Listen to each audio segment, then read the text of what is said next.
পানৰ ক্ৰমবৰ্ধমান বজাৰ মূল্য আৰু চাহিদালৈ লক্ষ্য ৰাখি ব্যৱসায়িক মনোবৃত্তিৰে বহুলভাৱে পানৰ খেতি কৰিলে কৃষক ৰাইজ যথেষ্ট লাভৱান হোৱাৰ লগতে আমাৰ ৰাজ্যখনো অৰ্থনৈতিকভাৱে স্বাৱলম্বী হোৱাত সহায় হ'ব। পানৰ উন্নত কৃষি প্ৰণালী তথা সংৰক্ষণ আমাৰ কৃষক ৰাইজে যদি বিজ্ঞানসন্মত দৃষ্টিকোণেৰে কৰিব বিচাৰে তেন্তে যথেষ্ট উপাৰ্জন কৰাৰ থল আছে। শিক্ষিত নিবনুৱাসকলে উন্নত পদ্ধতিৰে পান খেতি কৰি স্বাৱলম্বী হ'ব পাৰে। কৃষক বন্ধুসকল, পান খেতিৰ প্ৰথমতে আহিব সচৰ কথাটো, অৰ্থাৎ জাত।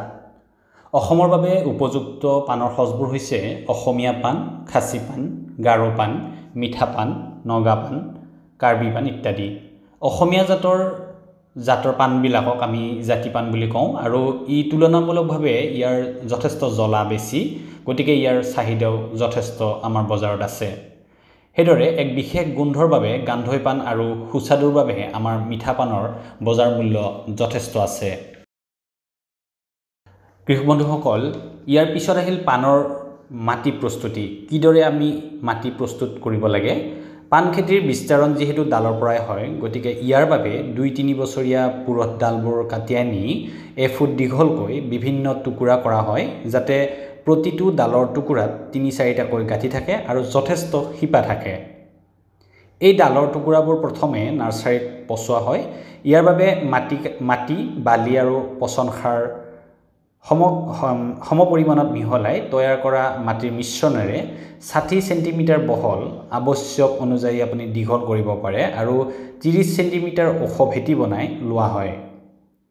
ভেটিৰ মাটিখিনি আপুনি বীজাণুমুক্ত কৰিবলৈ 0.২% আপুনি যিকোনো কৃষিৰ দোকানত ইণ্ডোফিল M45 নামৰ ঔষধ বা কেপ্টান নামৰ ঔষধ দি আপুনি ভেটিটো সম্পূৰ্ণকৈ তিতি যোৱাকৈ ইয়াক স্প্ৰে বা প্ৰয়োগ কৰা উচিত। শাওনৰ পৰা ভাদ মাহৰ ভিতৰত পাণৰ ডালবোৰ বীজাণুমুক্ত কৰি লোৱা পুলিবাৰীত ঘনকৈ ৰোপণ কৰিব লাগে আৰু খেৰৰ চালিৰে আংশিকভাৱে তাৰ চাৰ ব্যৱস্থা কৰিব লাগে। ডালবোৰৰ পৰা নতুন পোখা ওলাই বাঢ়িবলৈ ধৰিলে মূল পথাৰত ইয়াক ৰোপণ কৰিব পাৰি। কৃষক বন্ধুসকল, আপোনালোকে প্ৰতি বিঘা মাটিকালিৰ বাবে ১০ৰ পৰা ১২,০০০ পাণৰ আগৰ এই ক্ষেত্ৰত প্ৰয়োজন হ'ব। ৰোৱাৰ ব্যৱধান আপোনালোকে হয়তো জানেই যে ইয়াৰ বাবে ৬০ পৰা ৯০ চেণ্টিমিটাৰ আপোনালোকে ব্যৱধানত ৰুব লাগিব। ৰোৱাৰ পিছত আপোনালোকে ধান খেৰেৰে ইয়াক ঢাকি দিব।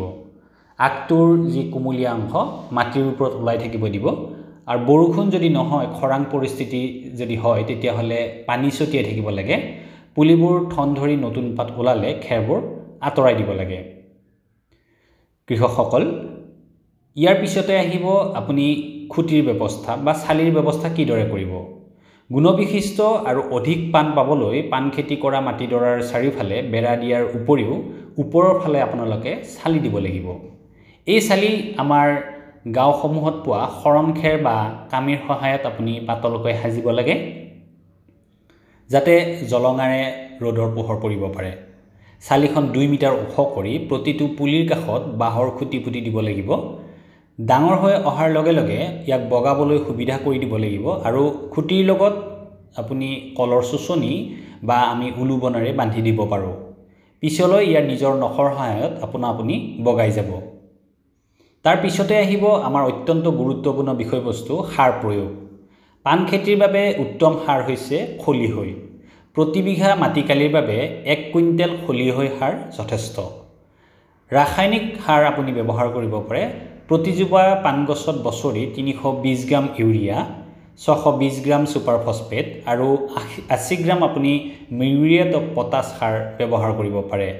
সাৰখিনি আপোনালোকে একেবাৰতে নিদিব। প্ৰচুৰ পৰিমাণৰ পচন সাৰৰ লগত মিহলাই ৩বাৰমান গুৰিৰ চাৰিওফালে অলপ আঁতৰত আপোনালোকে প্ৰয়োগ কৰিব। খৰাং পৰিস্থিতিয়ে যদি বিৰাজ কৰে, তেতিয়াহ'লে মাজে মাজে আপুনি পানী ঢালি তলিখনৰ যাতে আৰ্দ্ৰতা বজাই ৰাখিব পাৰে তাৰ চেষ্টা কৰিব। সাৰ প্ৰয়োগৰ পিছত আপোনালোকে পাণবিলাক যেতিয়া লহকৈ বাঢ়িব ধৰিব, তাৰ পিছতে আপোনাৰ এটা অসুবিধাৰ সৃষ্টি হ'ব পাৰে, সেইটো হৈছে বেমাৰ। বেমাৰ নিয়ন্ত্ৰণৰ বাবে পাণ গছত সাধাৰণতে যিবিলাক বেমাৰ দেখা দিয়ে তাৰ ভিতৰত হৈছে আপোনালোকৰ গুৰি পচা হ'ব পাৰে, শিপা পচা, ঠাৰি পচা বা পাতত দাগ পৰা।